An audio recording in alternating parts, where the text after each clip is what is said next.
हैदराबाद की तारीख़ में पहिरियों भेरो पीपल्स पार्टी तरफां पंहिंजो मेयर आणण जूं तैयारियूं कयूं पियूं वञनि, जंहिं लाइ मुख़्तलिफ़ पीपी जा उम्मीदवार मैदान में लथल आहिनि। हैदराबाद की तारीख़ में पहिरियों भेरो जियालो मेयर थियण वञी रहियो आहे। दरियनि मूजिब सगीर कुरैशी, अली मोहम्मद सहतो, काशिफ शोरो, आफ्ताब खानज़ादो ऐं डॉक्टर इरफान गुल मंगसी जा नाला गर्दिश करे रहिया आहिनि। मकानी चूंडनि में वॾी अक्सरियत सां कामयाबी बैदि पीपल्स पार्टी जे चेयरमैन बिलावल भुट्टो ज़रदारी चयो हो त हैदराबाद जो मेयर पीपल्स पार्टी जो जियालो हूंदो, जंहिं लाइ पीपल्स पार्टी लेडीज़ विंग अॻवान फरियाल टालपुर तरफ़ां कराची में नालनि खे हतमी शिकिल ॾियण लाइ गॾिजाणी कोठाई वई, जेका बिना नतीजे ख़त्म थी वई। सिंध हुकूमत ताज़ो ई सिंध लोकल गवर्नमेंट एक्ट में तरमीम कई वई आहे, जंहिंमें को बि अणचूंडियल उम्मीदवार बि मेयर जो उहिदो हासिल करे सघे थो, पर पहिरीं खेसि 6 महीननि अंदरि यूसी जी सीट ते चूंड विढ़ी वॾे अंग में वोट हासिल करणा पवंदा।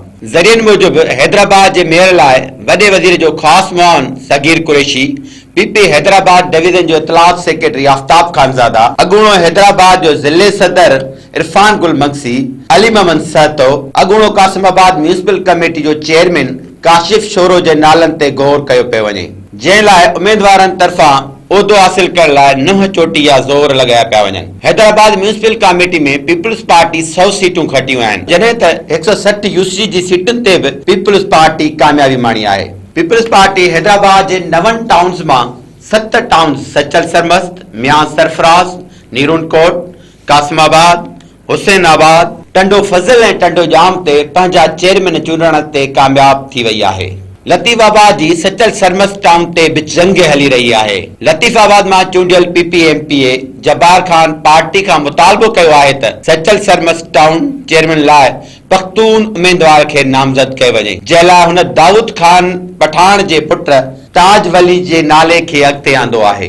दाऊद खान पठान हमेशा एएनपी में रहियो, पर संदसि पुट राज ऐं ताज पठान पीपल्स पार्टी सां सलाड़िया आहिनि। सचल सरमस्त टाउन लाइ अली मोहम्मद सहतो बि पंहिंजे उम्मीदवार खे चूंडण लाइ सरगर्म थी वियो आहे, जॾहिं त पीपी सेनेटर मौला बख्श चांडियो तरफ़ां पंहिंजे पुट उमेर चांडियो खे हुसैनाबाद टाउन कमेटी जो चेयरमैन चूंडण जूं कोशिशूं करे वरितियूं आहिनि। हैदराबाद जी मेयरशिप समेत टाउन चेयरमैन जी सीटुनि ते पंहिंजनि भाइरनि, पुटनि ऐं माइटनि खे वठी ॾियण लाइ पीपी अॻवान मौला बख्श चांडियो, सूबाई वज़ीर जाम खान शोरो, एमपीए जब्बार खान ऐं ॿियनि लॉबिंग शुरू करे छॾी आहे। हाणे ॾिसणो इहो आहे त हैदराबाद जो मेयर पीपी जो जियालो थींदो या वरी कंहिं बासर पीपी अॻवान जो माइट थींदो। कैमरामैन इजाज़ खोसो सां गॾु अब्दुल रसूल चांडियो, मेहरान टीवी, हैदराबाद।